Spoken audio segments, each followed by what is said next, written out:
ماشا شيخو ها شيخو سؤال بان قبا سؤال شيء waxay tahay xaajada aan qabo anu ninkii shanaad baan afar nin bayga soo horeysay واقف ninkii ugu horeeyay isagoo maalin iska hurda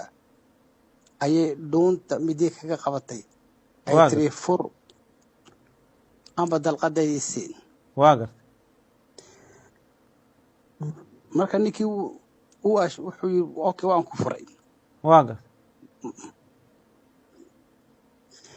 cunugna waa u dhashay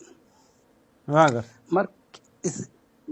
markii uu xaqii ku furay gurigii waa ka cararay waa ka baxsay magaaladii واقف kii labaad ninkii labaad isagoo hurdabay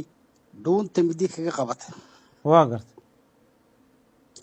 ifur aan baa shahaado واقف kiina waan ku furu dhahay واقف iguma filna xabada saddexdaba ifur bay ku tiri واقف saddexdii uu dhac ka siiyay واقف kii waxaas ayaa kaaga sheekay adig nimanka dhan ma aragtay nimankii ma la kulantay anigu ninkii shanaad baan sooniga kule ma ma la kulanto kuwaas oo midada shahaadka la marsay waan ku soo wadaa واقف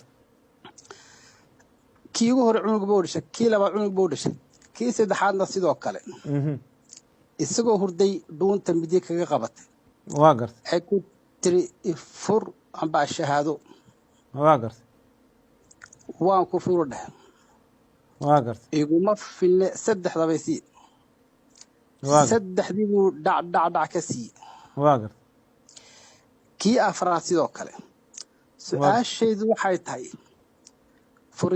adigu midid wiil lagu saarin waan ku soo waday dhageyso واقف kii su'aashaydu ugu horeysa waxay tahay mididan dhuunta laga qaban ninka ma ka furmaysa markuu kule waan furay mise kama furin waa su'aasha koobaad kow su'aasha labaad waxay tahay cunugii ugu horeeyay kii ugu horeeyay ninkii ugu horeeyay cunug buu dhashay kii labaad cunug buu dhashay kii saddexaad cunug iyo kii afraad intaasoo caruura ma ninkii ugu horeeyay haddayna ka furmeen ma ninkii ugu horeeyaa le mise male واقف waxaan saa ku leh ninkii labaad baan ii soo wacay ها markaasuu igu dheh war xaajada igama furno cabsi baan ku furay ee cunugaa dhashay anaa lu igu dhahay واقف su'aasheedu waxay tahay ma run buu sheegayaa ma ninkaaba iskale cunuga mise cunugaygan anaa iskale mise nin walba cunugiisu leeyahay mise maxay ahayd de kii ugu horeeya carruurtoo dhan wada leh mise nin walba cunugiisu iska leeyahay